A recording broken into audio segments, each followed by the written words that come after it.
Yeah, hi. Alrighty. Ladies and gentlemen, it is time for your late, out of date Wednesday Night War, ladies and gentlemen. AEW, whatever, NXT and AEW Dynamite review. The Wednesday Night War is back for one night only, ladies and gentlemen. WWE decided to go Wednesday night or whatever, CW. So, again, I'm in favor if NXT was to go Wednesday nights. I honestly would like that because, honestly, if I could be honest, I don't like that. Especially, it's not just as a wrestling fan. To me, it's too much wrestling, more like these nights. It's also in general, like as a content creator.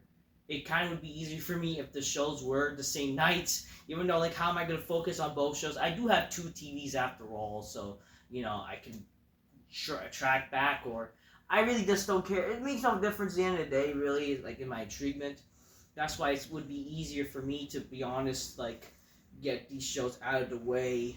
If I was to review them, I could do it the same night and all that kind of stuff. And I would probably be more motivated. Like, really, in all honesty, I'm just so tired to try to, like, cover these shows, in all honesty. So, but whatever. What can I do? I'll do what I can. Anyways, so yeah, WWE and NXT and AEW went to war, for one night again. After, they haven't been on. Say they've been in war a bunch of times during, like, Tuesday nights, because sometimes AEW would be moved to Tuesday nights for a certain time of the year.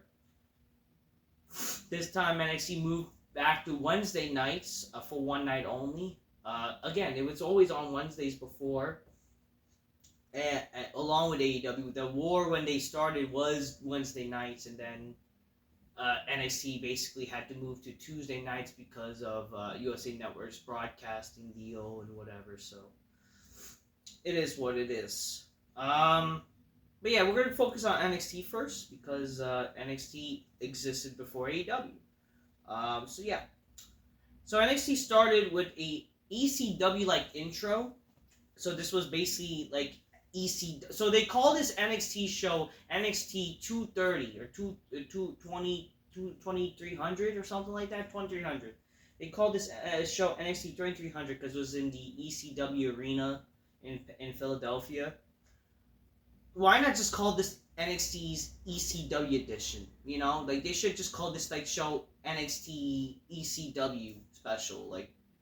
And I would have liked it if this was actually more like ECW, where the matches, they had no rules. All matches were no rules, like ECW feel. And it would have been great to see some more ECW legends, and maybe some of them in matches. Like, Rob Van Dam would have been nice to see him in a match. He's still active, but for some reason was not on a match, whatever.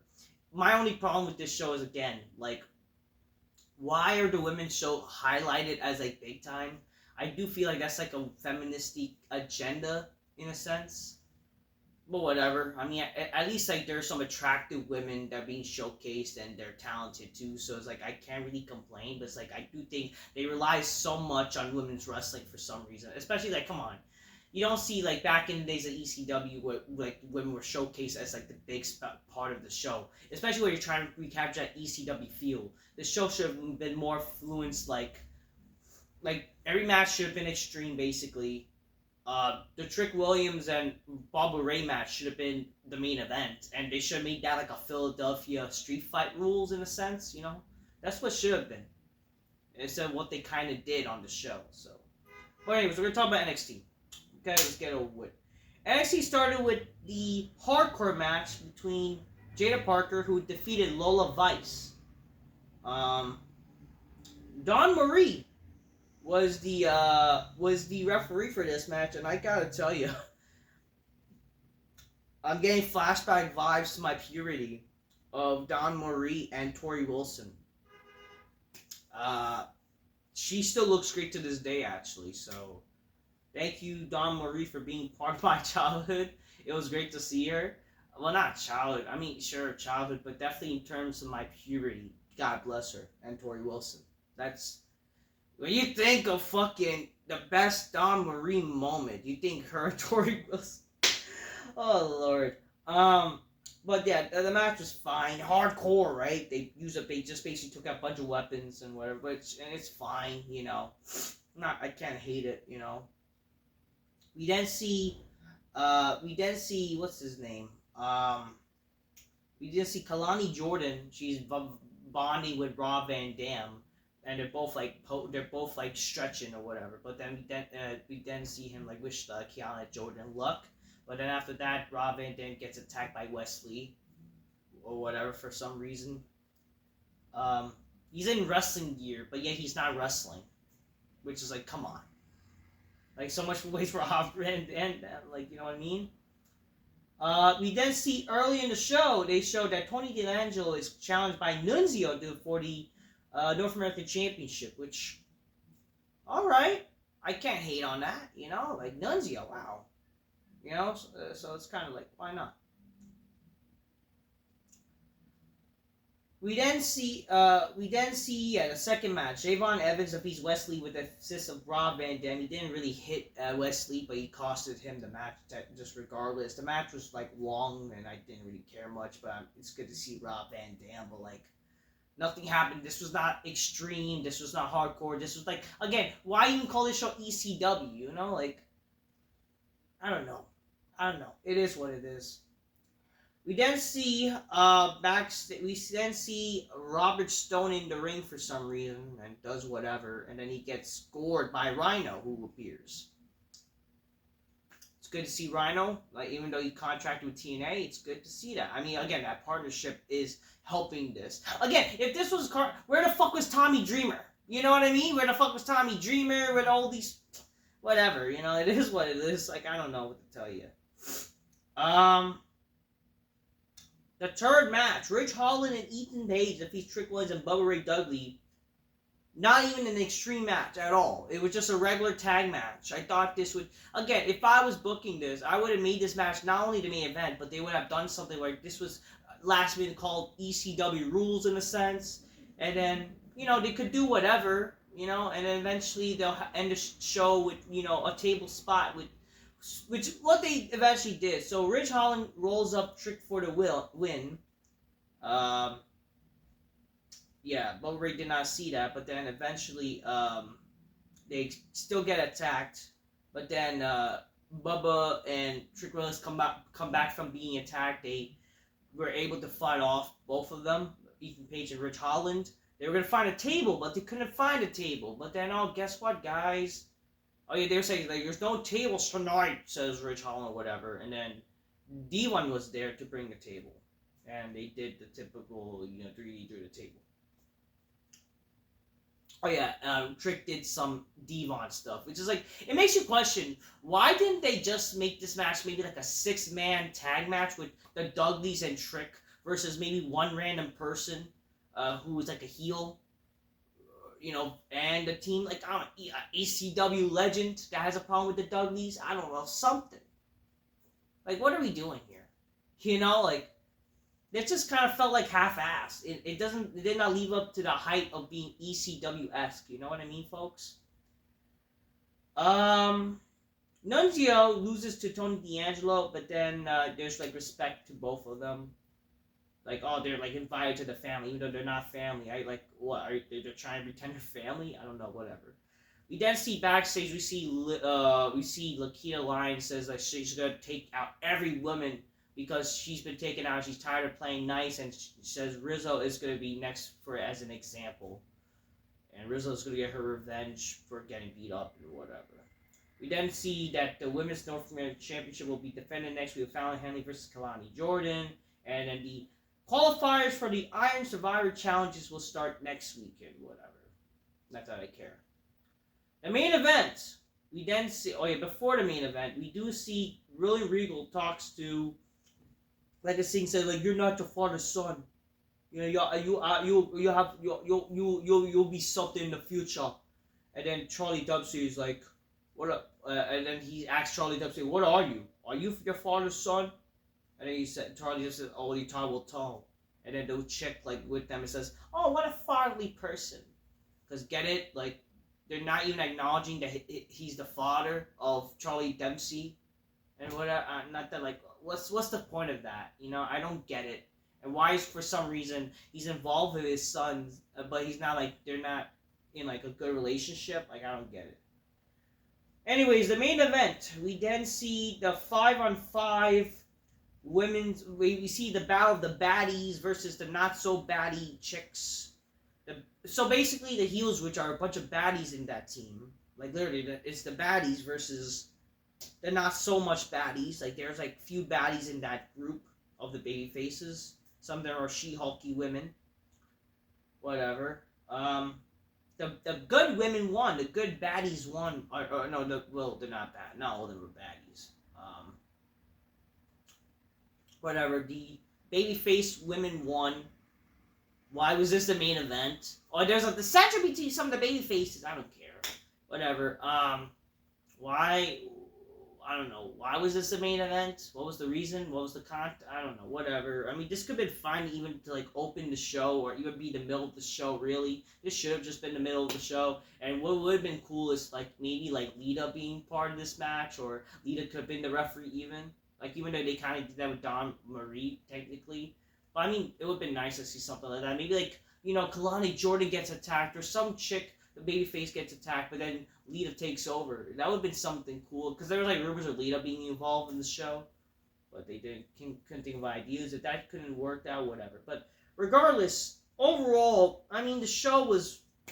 I like that they try to make it seem important, but that's the thing. It felt like a tease. The show did not live up to being exactly ECW.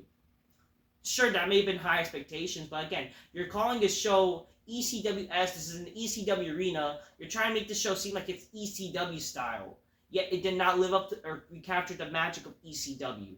So, in my honest opinion, and again, you had an ECW style intro. What a cock tease.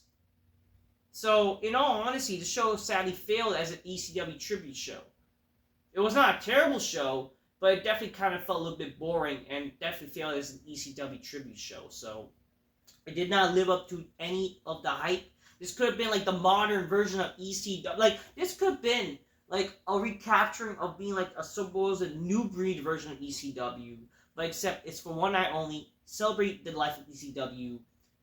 All matches are extreme, being extreme. The people who still alive. This could have been essentially a one-night stand type of deal. But no, they failed on making this show similar to being ECW. Again, it's still PG, that's the problem. But second to that, it's like, they didn't even seem to try. They didn't even try to be fucking like sci-fi ECW shit. Like, whatever. Not that I care. It's whatever. So that was NXT ECW edition. That's honestly failed in my part. That failed to me. But yeah, the show was kind of boring, in my honest opinion. It wasn't the worst show, but it just didn't really care much, you know? Now we move on to AEW. Let's move on to AEW Dynamite. We then see, so AEW started with the Hurt Syndicate. They showed was. Hold on a second. The show started with the Hurt Syndicate. I felt this was like a more intriguing way to open the show. In all honesty, I did like watch both like shows, like because I had two TVs that I can. So right, MVP warns anyone that he has given his business card to, and if they don't accept it, they'll end up in the same position as Swerve Strickland did last week. And then and Prince Nana and Swerve came out. Swerve then says, "Fuck yeah," trying to act like he's serious or whatever with Shane, and then MVP says, "We accept."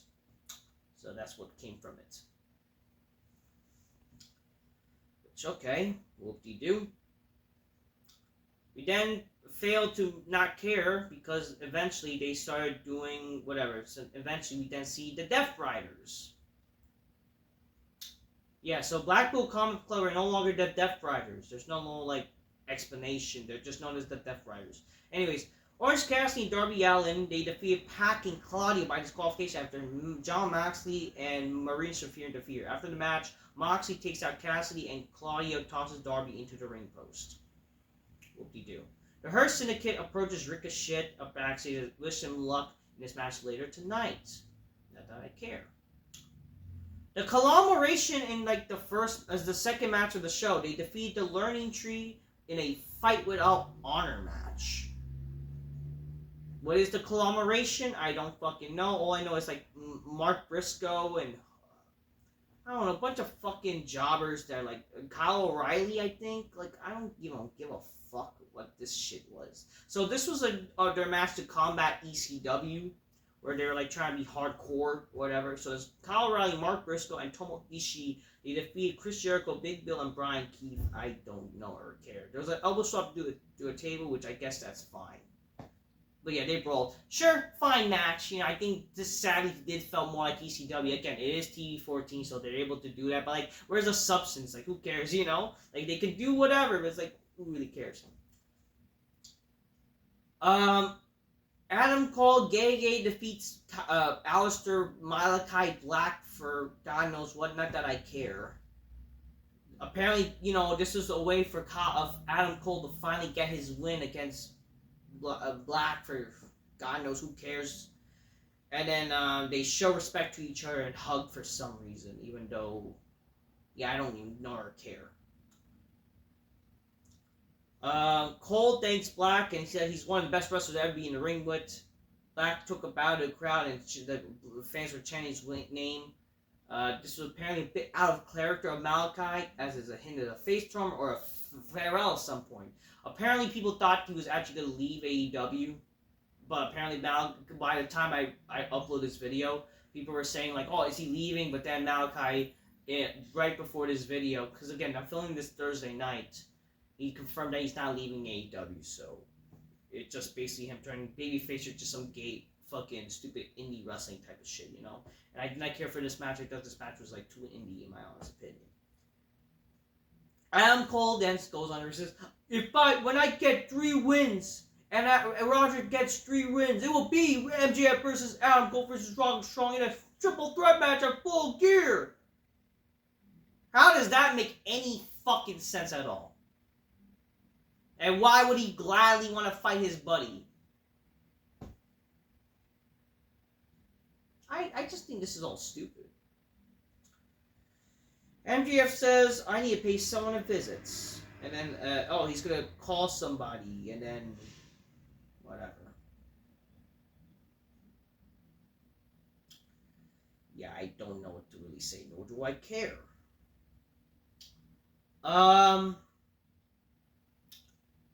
We then see Christian Cage. Christian Cage goes in the ring, and he inducts, before that, we see Mercedes. He tried to get Camille to hit Chris Stanlander with a car, but she misses, and Stanlander then attacks both women, smashing Camille's arm in the car door at Uranagi's Monet on the hood of the car. He says, you want to hit me in a car? I'll hit you with a car, your car with you. This just was shit. Let's just say that.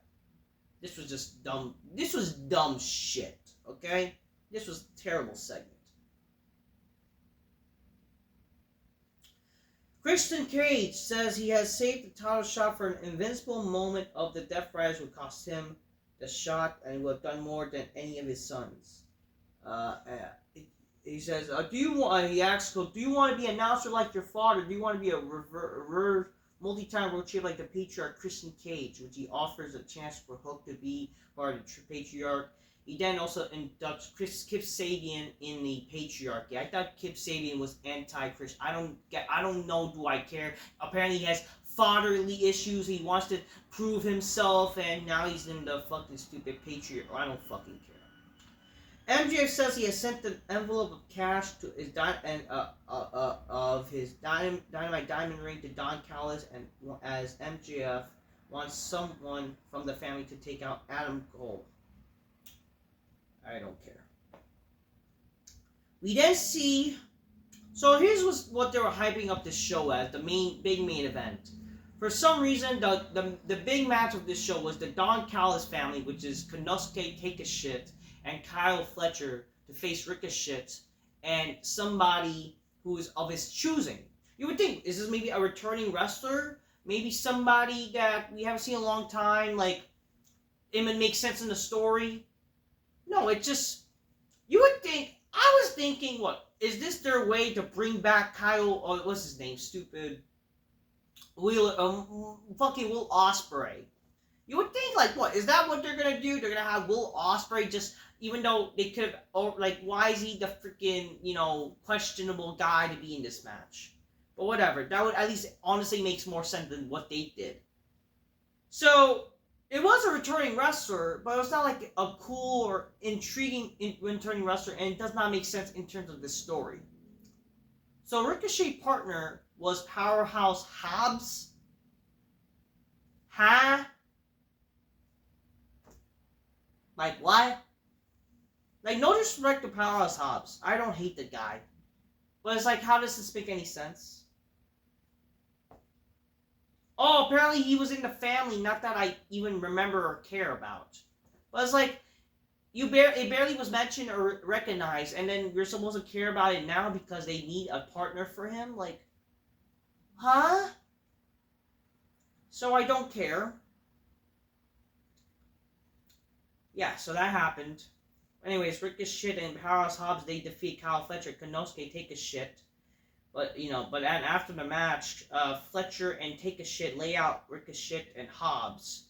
Then we see Mark Davis, who wants to stop Kyle Fletcher, but he gets taken out. Then Lance Archer, Brian Cage, and Adam Cole. So basically, a bunch of people, they helped Don Callis, which was Lance Archer, Brian Cage. But then Adam Cole comes up to a weird reaction, and he tries to help save whatever Ricochet. No one cares. But then it all leads to Will Ospreay showing up, which he got like the biggest pop of the show, really. Cause he was the big reaction that the fans like and whatever. But like this was all, but it's like it was not even exciting, It barely wasn't even that really big a reaction. But the whole big cliffhanger was him coming out to make the save against Kyle Fletcher. And then the show ends with the babyfaces standing tall.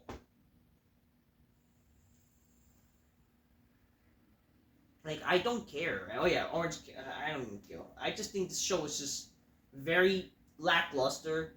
Just a plain, lifeless show where who fucking cares, Who really cares about this whole indie garbage? Like, it felt like such an indie flop garbage.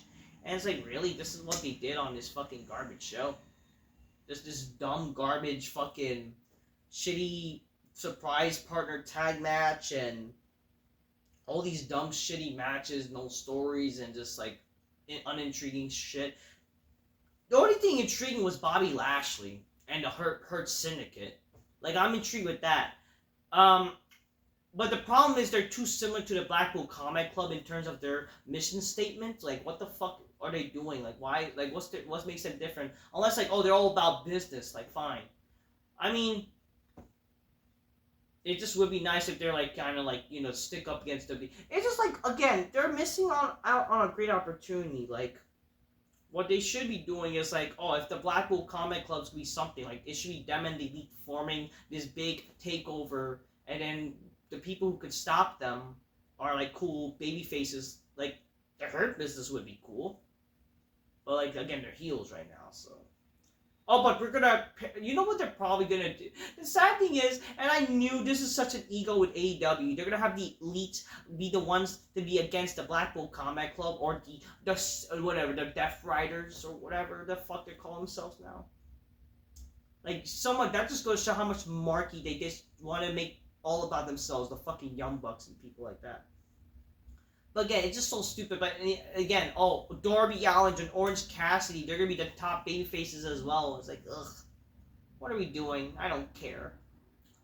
Anyways, that's NXT and AEW. The Wednesday Night War, ladies and gentlemen. It'll be funny who wins or not. Anyways, that's not what I'm going to say. I'm just keep real. Get your games, clothes, magnificent Spider-Man bitches go, oh shit, oh shit. The Wednesday Night War, and not both shows were even intriguing enough in terms of myself to really like or care about. But it'll be funny to see that NXT probably get a better reign than AEW, because what's gonna fucking happen, maybe, you know? Especially when they beat them on their own night, it'll be hilarious. But again, I'm kind of hoping that NXT go back to Wednesday night. It'll be just save myself from fucking watching shitty wrestling for 2 straight nights. You know, I need break. I'm tired of wrestling nowadays, or just modern wrestling. I just hate modern wrestling in general. This show is just an example of modern shitty wrestling, you know? Both shows.